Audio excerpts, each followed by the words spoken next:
All right, learning target 2.7, and this will cover both of the objectives in 2.7, number 1 and number 2.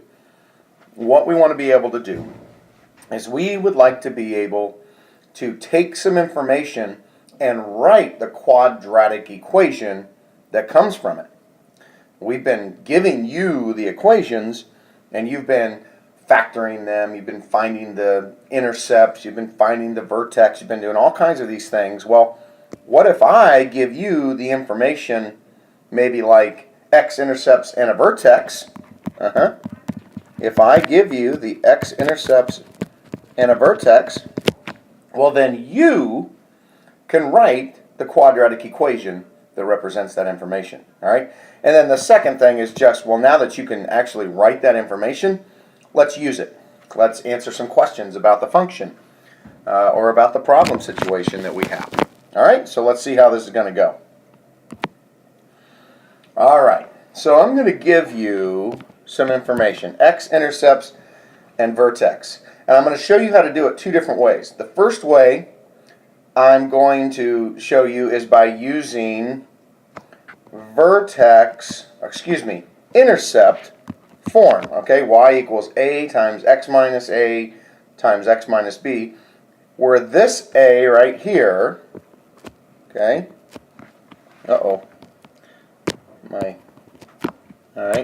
where this a right here and this b right here represent the vertex, or excuse me, represent the x-intercepts. And so here's the information that I have, all right? So what I'm going to do is I'm going to go, well, y equals a times x minus negative 2, which is really plus, and x minus 6. And now I've written this in vertex form. You say, well, we don't have an a value, Mr. Bauer. I said, you're right. We've got to figure out what that a value is.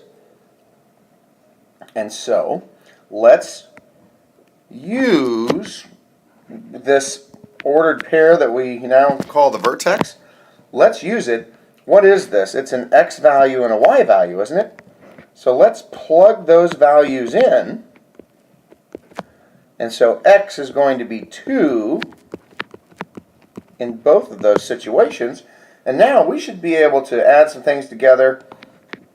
Negative 3 equals a times 4 times negative 4. Oh, that's going to be negative 3 equals negative 16a. You know where I got the negative 16 from? 4 times negative 4. And then I can solve for a by dividing by negative 16 and come out with a equals 3/16.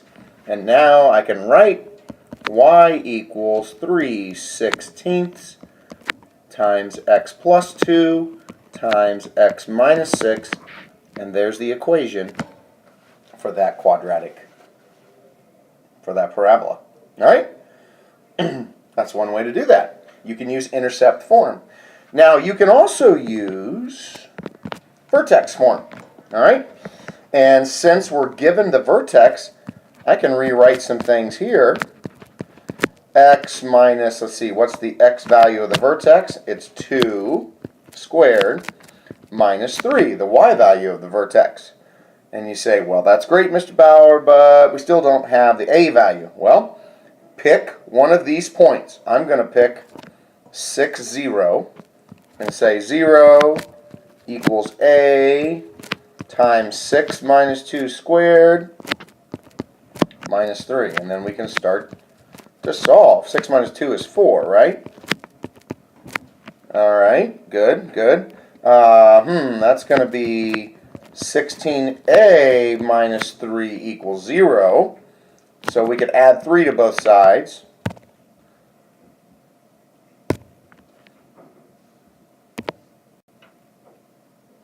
So we could add 3 to both sides. And that would give us 16a equals 3.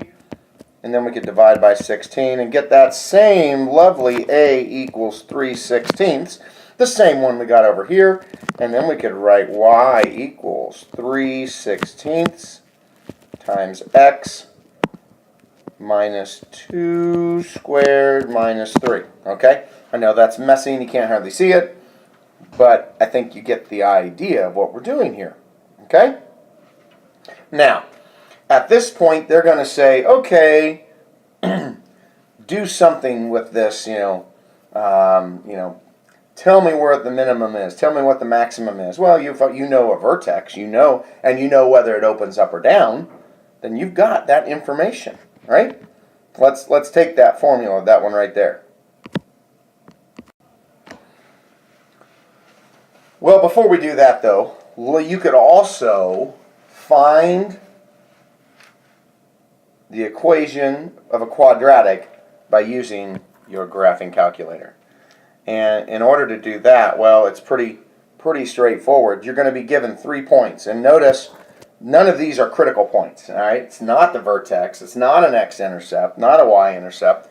They're just points on the graph, points from the function. Well, if you will put these into a list, okay? All right, that's all you have to do is put the x values in one list and put the y values in another list, okay?